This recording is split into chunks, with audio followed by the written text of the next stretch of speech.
Hi, boys and girls. So, Chapter 3 of Willy Wonka and the Chocolate Factory is titled Mr. Wonka and the Indian Prince. Prince Pondicherry wrote a letter to Mr. Willy Wonka, said Grandpa Joe, and asked him to come all the way out to India and build him a colossal palace entirely out of chocolate. Did Mr. Wonka do it, Grandpa? He did indeed, and what a place it was! It had 100 rooms, and everything was made of either dark or light chocolate. The bricks were chocolate, and the cement holding them together was chocolate, and the windows were chocolate, and all the walls and ceilings were made of chocolate. So were the carpets and the pictures and the furniture and the beds, and when you turned on the taps in the bathroom, hot chocolate came pouring out. When it was all finished, Mr. Wonka said to Prince Pondicherry, I warn you, though, it won't last very long, so you'd better start eating it right away. Nonsense, shouted the prince. I'm not going to eat my palace. I'm not even going to nibble the staircase or lick the walls. I'm going to live in it. But Mr. Wonka was right, of course, because soon after this there came a very hot day with a boiling sun, and the whole palace began to melt. And then it sank slowly to the ground, and the crazy prince, who was dozing in the living room at the time, woke up to find himself swimming around in a huge brown sticky lake of chocolate. Little Charlie sat very still on the edge of the bed, staring at his grandfather. Charlie's face was bright, and his eyes were stretched so wide you could see the whites all around. Is all this really true? He asked. Or are you just pulling my leg? It's true, cried all four of the old people at once. Of course it's true. Ask anyone you like.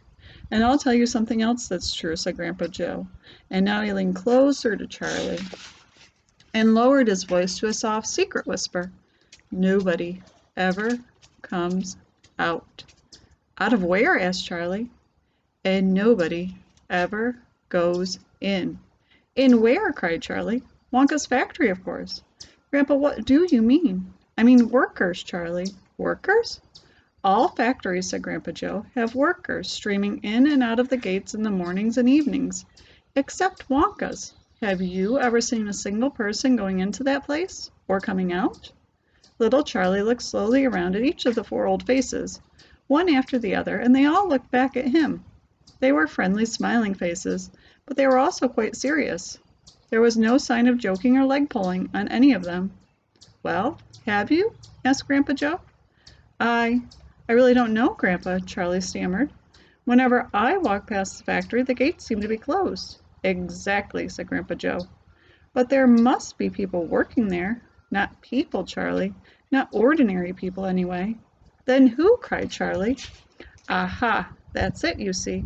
That's another of Mr. Willy Wonka's cleverness.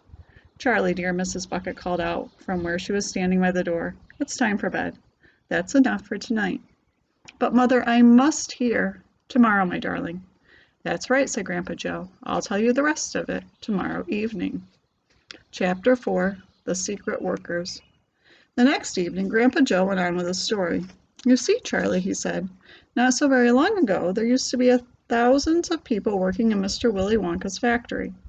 Then one day, all of a sudden, Mr. Wonka had to ask every single one of them to leave, to go home, never to come back. But why? Asked Charlie. Because of spies. Spies?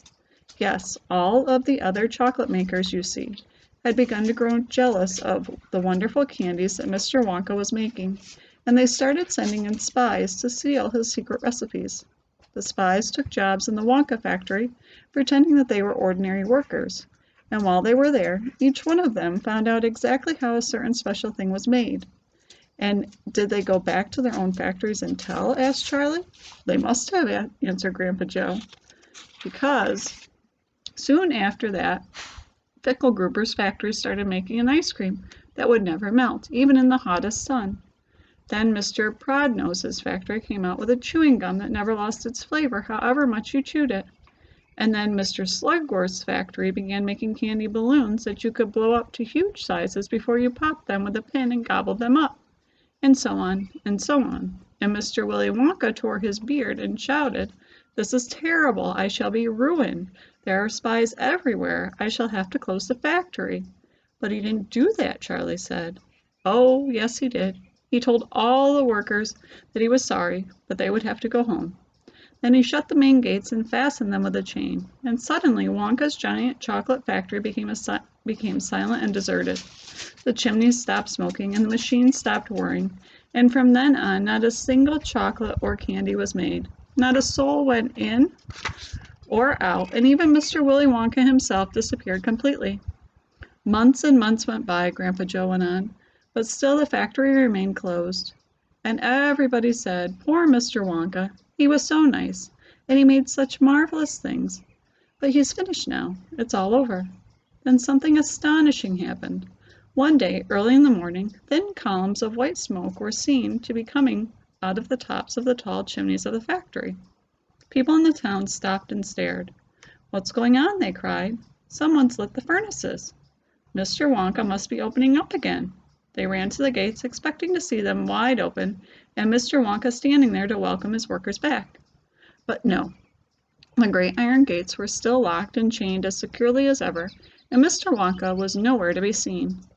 "But the factory is working," the people shouted.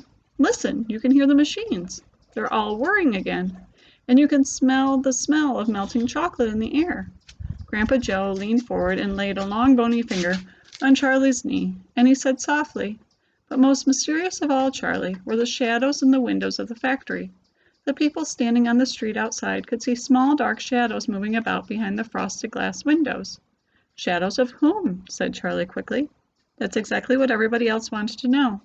"The place is full of workers," the people shouted, "but nobody's gone in. The gates are locked. It's crazy. Nobody ever comes out either."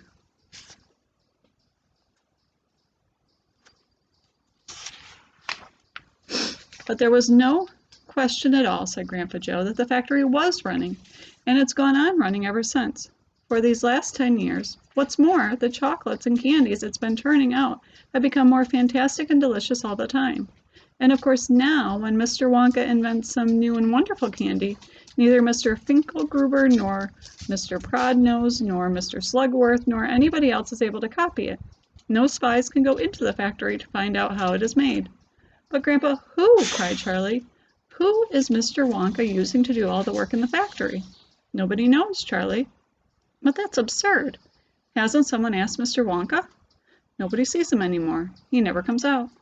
The only things that come out of that place are chocolates and candies. They come out through a special trap door in the wall, all packed and addressed, and they are picked up every day by the post office trucks." "But Grandpa, what sort of people are they that work in there?"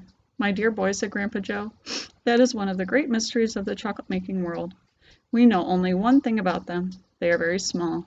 The faint shadows that sometimes appear behind the windows, especially late at night when the lights are on, are those of tiny people no taller than my knee." "There aren't any such people," Charlie said. Just then Mr. Bucket, Charlie's father, came into the room. He was home from the toothpaste factory, and he was waving an evening newspaper rather excitedly. "Have you heard the news?" he cried. He held up the paper so that they could see the huge headline. The headline said, "Wonka Factory to be opened at last to lucky few."